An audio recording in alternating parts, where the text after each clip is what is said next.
Beaucoup disent que la victoire de Francis Ngannou a été volée pour donner à Tyson Fury. Mais un internaute très populaire a justifié cette décision en disant que c'était un avantage pour Francis Ngannou de perdre ce combat. Je vous laisse écouter son tweet. Bonjour à tous.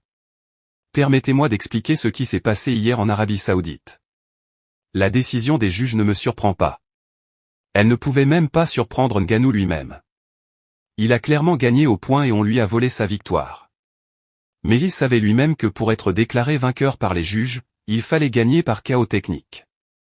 Mais s'il le faisait, ça aurait été une très mauvaise idée et une trahison vis-à-vis de Fury. Je vous explique. Ngannou est champion du monde de MMA. Mais on ne lui paye que des miettes, l'argent des beignets. Quand les Mike Tyson découvrent ce qu'il gagne, ils dénoncent. Sa prime de victoire ne correspond pas à ce qu'on donnait à l'époque à Mike Tyson pour s'entraîner lorsqu'il prépare un match. Ngannou demande à l'UFC qui organise les combats de MMA de revaloriser substantiellement sa prime. Elle refuse. Un bras de fer s'engage qui s'achève par la démission de Ngannou de l'UFC. Cette fédération engage une campagne de démonisation de Ngannou, jusqu'à enlever son nom de ses tablettes de vainqueur du titre suprême. On lui ferme toutes les portes et on le raille. Ngannou est au fond du trou. En plus, il n'a pas gagné assez d'argent avec le MMA. Il ne peut plus combattre. C'est là que Mike Tyson décide de lui donner un coup de main avec Tyson Fury. Ce dernier a un nom dans le business de la boxe.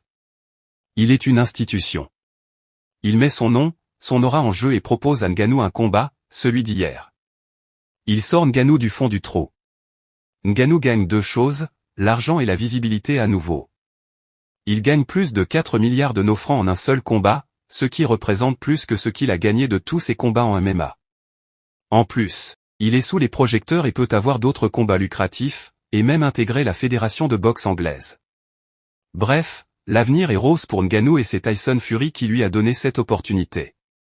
Par contre, si Ngannou gagne, Fury est en difficulté. Il y a deux grandes fédérations internationales de boxe anglaise, avec chacun un champion différent. Fury est champion du monde des poids lourds de l'une de ces fédérations. Il doit combattre en décembre contre le champion du monde de l'autre fédération pour l'unification du titre mondial. On aura un champion du monde unique. Des dizaines de milliards sont en jeu. Si on le déclare perdant hier, son image chute et le combat de décembre perd une partie de sa valeur communicationnelle. En effet, on surfe en communication ici sur un Tyson Fury jamais vaincu pour ce combat. Si Ngannou gagne, Tyson Fury sera en grosse difficulté. L'autre champion du monde et sa team ne vont pas le louper. Le combat de décembre perd en attractivité. Fury doit gagner plus de 20 milliards de nos francs avec ce combat de décembre. Si Ngannou gagne hier, Fury perd une partie de cet argent, si le combat n'est pas annulé. Donc un Ngannou qui gagne hier c'est comme mordre la main qui t'a sorti du trou. Ngannou est redevable à Fury et il le sait. Nous Camerounais qui aimons notre frère sommes reconnaissants à Fury pour ce coup de main à Ngannou, même s'il gagne encore beaucoup d'argent au passage. Mais souvenons-nous qu'il est déjà hyper riche et que Ngannou n'avait rien. Pour terminer, n'oublions pas que la boxe comme les sports de combat et toutes les hautes compétitions ne sont que du business avec de trop gros intérêts. Fury est une industrie et personne n'aurait accepté que Ngannou détruise cela. Moi j'espérais juste que les juges prononcent le nul hier. Mais en y réfléchissant posément, même le nul n'était pas bon pour le business. Du coup, ils étaient obligés de faire ce hold-up. Remarquez que Ngannou aurait pu infliger un KO technique à Fury, mais il ne l'a pas fait quand il a eu l'occasion, et ceci à dessein. Donc au final, Ngannou a gagné, mais il a déclaré perdant. Bravo champion. Pro of you brother. Merci beaucoup à Fury. Reconnaissance de Ngannou et de tous les Camerounais qui comprennent. Bonne journée à vous tous. Les amis, à partir de ce tweet, on peut comprendre les enjeux économiques et de business qui tournaient autour de ce combat.